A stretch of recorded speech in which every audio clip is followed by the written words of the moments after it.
Maayong adlaw so magbinisaya ta aron dali ta mazabtan sa ato ang kapareha nga Bisaya pod. O shout out sa mga bisdak diha. Kumusta man mo diha? Nalingaw ba mo sa inyong gibuhat?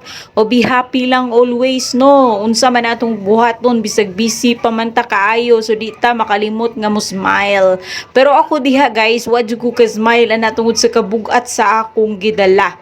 O padung ko mo mu alsa og ako ni siyang isod sa tubig na mo kay wala man jud lucky diring dapita ako ra man naginusara pero salamat sa Dios nga nakaalsa kita aning puntuha guys. So unta nga sa sunod mga adlaw makapahulay putag aswat-aswat oy kay mudako nig samot ang atong braso o naglugit-lugit pa ko din ha o nakita ninyo nga naglugit-lugit ko para makuha tong plastic no nagisilyo sa tubig.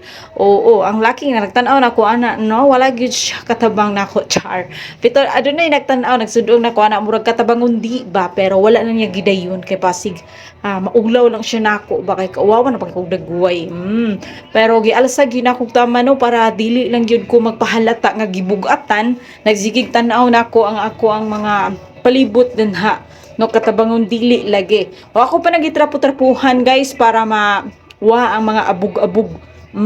Og nalibog ko ana, hak yung gitangtangan sa iyahang takob. Uy dili man di ay dapat tong buhaton. So ako nasang gibalik og takob guys kay mahabwa gyud ang tanan lagi ang kalaki nako. So sa auto akong gibalik so giblihan na nako ang tubig guys. So mao na nagplano-plano nako kung asa ko musukad ug unsaon ni nako pagsukad gibugatan man jud ko ana o naglisod ko ana sa tinuod lang pero cool lang jud ko ana dihang dapita kay wata pahalata para still pretty char mo na nga gitrapuhan na sa balik-balik nako. So mao na ning tigom na jud ko nag kusog aron makaaswat ko pero wa gyud madagi patong gyud nako ang akong usa ka tiil aron maaswat na nato og makatigom tag kusog aron kuha na gyud siya maugsok sabay tawag na to ana itaod na nato sa dispenser aron dili mahutdan ang atong tubig ngani saon na lang diha ra bata nagkuha og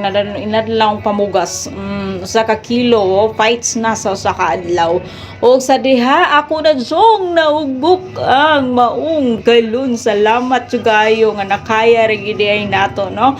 So di lang sa kay first time ni nako kadaghan naman sa nagbutang ani so gitrapuhan pa nako kay para dili muawas ang tubig no na nagkuan siya medyo natikbag gamay gipatong na sa nato ang usa ka galon aron dili magkalat. So daghang salamat sa pagtan-aw. God bless.